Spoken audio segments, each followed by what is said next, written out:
السلام عليكم ورحمة الله وبركاته إخواني الكرام، أهلا وسهلا بكم في قناة العمدة تيفي. كانت اللبنة التي دمرت التعليم أو ساهمت في تدمير التعليم في مصر.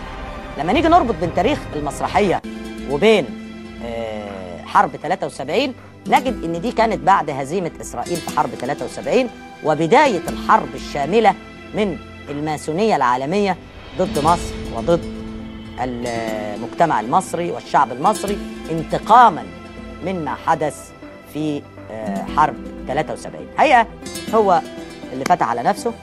احنا كنا هنقول هذا الكلام بس ما كانش ميعاده دلوقتي علشان احنا مهتمين ب 25 يناير، ولكن هوعد حضراتكم ان شاء الله يوم السبت هيبقى في جزء، مش الحلقة كلها طبعا، جزء من ملف عادل إمام في تدمير المجتمع المصري من خلال ما قدمه من أعمال فنية بتأني وبترقب شديد وخطة ممنهجة.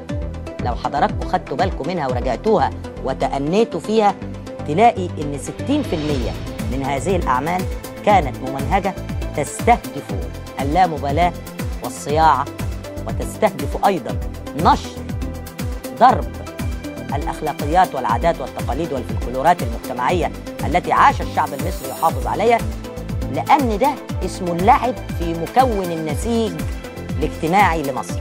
النسيج الاجتماعي لمصر نسيج موروث من 7000 سنة.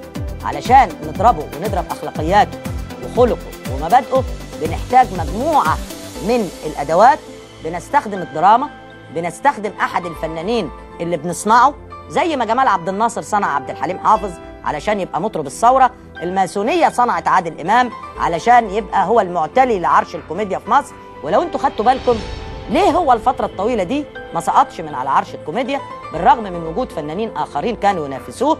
كل الكلام ده سنعرضه يوم السبت علشان يبقى يتفرج على القذافي ويبقى يعرف إن في فرق بين القذافي مجنون ليبيا وبين توفيق عكاشة الفلاح المصري اللي للأسف الشديد من نفس المحافظة اللي هو منها.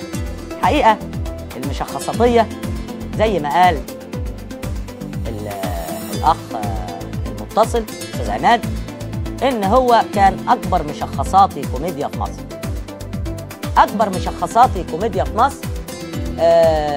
لم نسمع أنه قام ببناء مسجد، ولم نسمع ولا نعلم شيء عن ملفه الضريبي، وخاصة إن كانت أجره بيبقى أخبار بتتداولها الصحف والمجلات. يقول لك عادل إمام خد في الفيلم ده 1,000,000 وخد في الفيلم ده 7 مليون.